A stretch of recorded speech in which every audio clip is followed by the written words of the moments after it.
Tuhan bersamamu.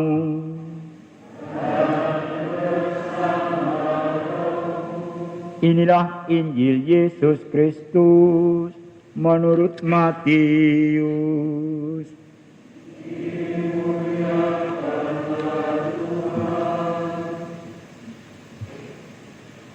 Sekali peristiwa, berkatalah Yesus kepada imam-imam kepala dan tua-tua bangsa Yahudi, "Dengarkanlah perumpamaan ini. Adalah seorang tuan tanah membuka kebun anggur dan menanam pagar di sekelilingnya. Ia menggali lubang tempat memeras anggur dan mendirikan menara jaga di dalam kebun itu. Kemudian ia menyewakan kebun anggur itu kepada penggarap-penggarap, lalu berangkat ke negeri lain. Ketika hampir tiba musim petik, ia menyuruh hamba-hambanya kepada penggarap-penggarap itu untuk menerima hasil yang menjadi bagiannya. Tetapi para penggarap menangkap hamba-hamba itu. Yang seorang mereka pukuli, yang lain mereka bunuh, dan yang lain lagi mereka lempari dengan batu. Kemudian Tuhan itu menyuruh pula hamba-hamba yang lain, lebih banyak daripada yang pertama. Tetapi mereka pun diperlakukan sama seperti kawan-kawan mereka. Akhirnya Tuhan itu menyuruh anaknya kepada mereka. Pikirnya, anakku pasti mereka segani. Tetapi ketika para penggarap melihat anak itu, mereka berkata seorang kepada yang lain, "Ia adalah ahli waris. Mari kita bunuh dia, supaya warisannya menjadi milik kita." Maka mereka menangkap dia dan melemparkannya keluar kebun anggur itu, lalu membunuhnya. Maka apabila tuan kebun anggur itu datang, apakah yang akan dilakukannya dengan penggarap-penggarap itu? Kata imam-imam kepala dan tua-tua bangsa Yahudi kepada Yesus, ia akan membinasakan orang-orang jahat itu, dan kebun anggur itu akan ia sewakan kepada penggarap-penggarap lain yang akan menyerahkan hasil kepadanya pada waktunya.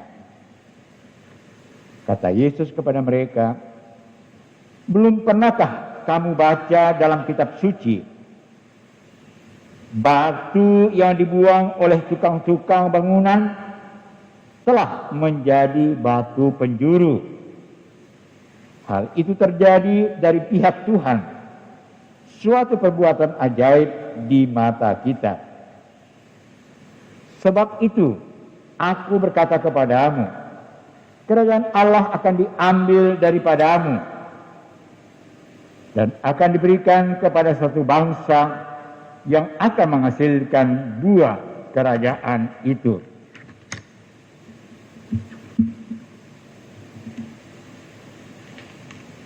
Demikianlah firman Tuhan.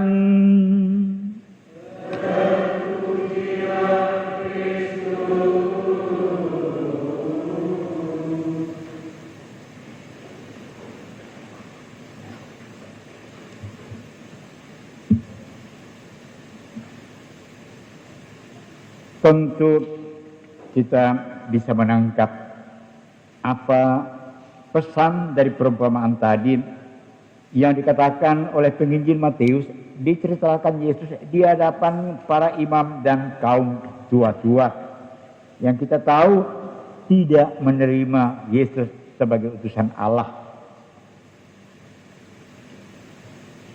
yakni bahwa kebun anggur, yaitu bumi ini, dan akhirnya hidup kita masing-masing, sapaan Tuhan, firman-Nya kepada kita itu diberikan kepada orang-orang yang bukan Yahudi.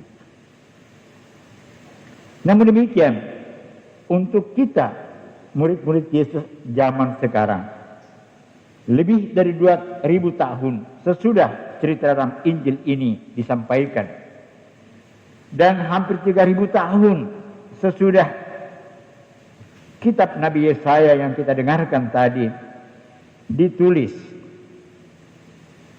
tentu kita bertanya, apa pesan dari firman Tuhan ini kepada kita?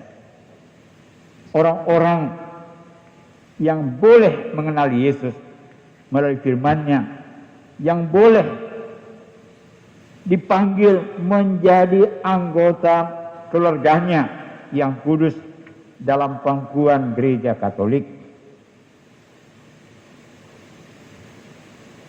Iman itu diberikan kepada kita bagaikan pohon anggur.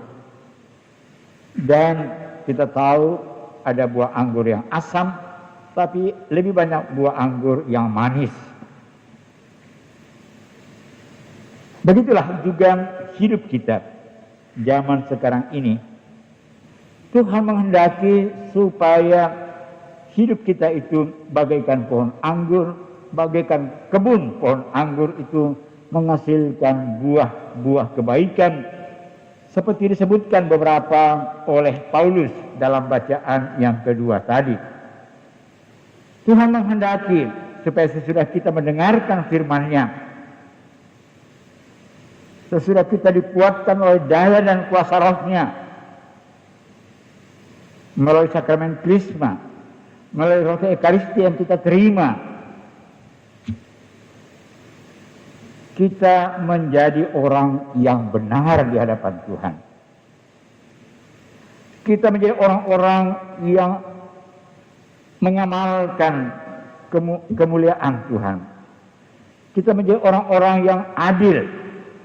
Kita menjadi orang-orang yang semakin hari semakin bertumbuh dalam kesucian. Sebagaimana pesan Yesus dalam sabda di bukit, hendaklah kamu sempurna sebagaimana Bapamu di surga sempurna adanya. Paulus mengingatkan kita supaya kita hanya mengusahakan apa yang sedap didengar, supaya kita dalam hidup kita menghasilkan buah-buah kebajikan dan apa yang dihargai dan dipuji oleh semua orang. Namun demikian, khususnya dalam masa sulit seperti pandemi sekarang ini, kita cenderung untuk berpikir yang negatif. Kita cenderung untuk mengeluh. Kita cenderung untuk mempersalahkan siapa yang bertanggung jawab, bahkan kadang-kadang Tuhan sendiri. Padahal Tuhan sudah memberikan kepada kita kehidupan, kemampuan berpikir, dan hati untuk menerima hati Tuhan. Seperti kita doakan dalam litani hati kudus yang maha, litani hati Yesus yang maha kudus. Tuhan, jadikanlah hati kami seperti hatimu. Tuhan memberikan kepada kita itu semua bagaikan ladang yang harus kita garap, supaya menghasilkan buah-buah kebaikan. Namun demikian, seringkali yang lahir adalah justru buah-buah kepahitan. Ada orang yang dari pagi sampai malam itu hanya menyebutkan segala macam binatang yang ada di atas bumi ini. Babi kamu, anjing kamu, dan segala macam umpatan lainnya. Ada satu cerita kecil, seorang wanita muda yang belum lama menikah, dan karena menikah dia tinggal di rumah untuk mengurus rumah tangga, dan hanya suaminya yang bekerja. Mereka tinggal di satu apartemen. Lalu tiap hari wanita muda ini mengeluh. Dan ketika suaminya pulang dari kantor sore hari sudah capek, istrinya mengeluh, "Pak, itu tetangga-tetangga itu orang-orang yang malas semua. Emang kenapa, Mah? Itu lihat Cucian-cucian mereka itu digantung dan semuanya masih kotor, penuh dengan kotoran. Ya, suaminya hanya manggut-manggut saja. Sabtu biasanya suami tidak pergi ke kantor. Hari Jumat malam sampai Sabtu pagi dia membersihkan semua kaca jendela yang ada di apartemennya itu. Ketika istrinya bangun, dia bilang, Pak, ternyata orang-orang tetangga kita itu sudah sadar bahwa selama ini pakaian mereka itu masih penuh dengan kotoran. Lalu suaminya dengan penuh pengertian mengatakan kepadanya, sayangku, tahukah engkau bahwa selama ini kaca jendela rumah kita itu penuh dengan debu, sudah kulap tadi malam, dan karena itu penglihatanmu sudah jernih juga, melihat bahwa cucian tetangga-tetangga kita itu memang sudah bersih. Itulah yang seringkali lebih mudah kita jalankan sebagai manusia, lebih mudah mengeluh dan mempersalahkan sampai Tuhan Allah pun, padahal sebetulnya apa yang harus menjadi pekerjaan kita tidak kita kerjakan. Semoga pesan sabda Tuhan yang kita dengarkan dalam bacaan pada hari Minggu biasa yang ke-27 ini mengingatkan kita bahwa kebahagiaan dan segala benih kebahagiaan itu sudah diserahkan Tuhan ke tangan kita. Dan Tuhan tidak mau bahwa kita menderita dan sengsara di dunia ini. Tuhan mau supaya kita semua bahagia sebagai anak-anak Tuhan, penuh kegembiraan, memperjuangkan semua yang indah, yang mulia, kata Paulus, memperjuangkan apa yang benar, apa yang adil, supaya kata-kata kita senantiasa manis didengar, baik orang-orang di sekitar kita maupun orang-orang sekeliling kita, tetangga dan siapapun juga. Dan itu semua akan membuahkan kebahagiaan sedikit demi sedikit. Dalam situasi yang sulit seperti sekarang ini, ada orang yang dengan mudah mengeluh dan sulit untuk bersyukur.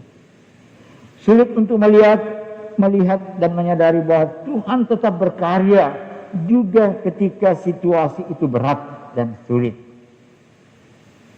Dan kita tahu bahwa Tuhan tidak mungkin membiarkan satu beban kita pikul tanpa kita mampu memikulnya. Artinya apa? Ketika Tuhan membiarkan suatu beban, apapun juga bentuknya, boleh kita tangguh dan kita pikul, Tuhan juga memberikan kepada kita kekuatan untuk memikulnya. Sebab Tuhan mau supaya di bumi ini kita hidup bahagia. Dan kita hanya hidup bahagia ketika kita mampu berani keluar dari diri kita untuk membahagiakan orang-orang lain. Ketika kita menuntut orang lain menjadi baik, seperti pengantin perempuan yang baru tadi dalam cerita, maka kita tidak pernah akan bahagia. Tapi kita menyadari betapa besar kasih Tuhan kepada kita, betapa begitu banyak bakat dan talenta dan kesempatan yang Tuhan berikan kepada kita, dan kita garap itu, dia menghasilkan buah-buah kebaikan, maka benarlah apa yang menjadi doa dalam arah rasa kita, supaya kita menjadi penyebar, pembawa keharuman kasih Allah kepada semua orang, mulai dari keluarga-keluarga kita masing-masing. Dan kita percaya, sekecil apapun perbuatan baik, sekecil apapun keindahan hidup yang kita bagikan kepada orang lain, itu akan mempunyai efek ganda berlipat dan akan menyebar. Sebaliknya, sekecil apapun perbuatan jahat dan keburukan yang kita buat, itu akan mempengaruhi suasana di sekitar kita dan juga akan menyebar. Maka mari dikuatkan oleh firman Tuhan, dan khususnya oleh roti Ekaristi yang kita terima, kita berusaha untuk menjadikan hidup kita ini berkat bagi diri kita sendiri dan berkat bagi sesama. Dengan caranya apa? Menghasilkan buah-buah kebaikan. yang bagaikan buah anggur yang manis dapat dinikmati oleh siapa saja. Apapun agamanya, apapun sukunya, siapapun juga dia. Setiap buah-buah kehidupan yang manis, yang indah, membesarkan hati, itu akan ikut memperbaiki dunia kita. Sedikit demi sedikit. Maka benarlah suatu ungkapan, perbaikilah dunia ini. Ada banyak hal yang harus diperbaiki di dunia ini. Mulailah dengan dirimu sendiri. Mulailah dengan menjadikan dirimu sumber kebahagiaan bagi diri sendiri dan bagi keluarga. Semoga demikian adanya. Amin.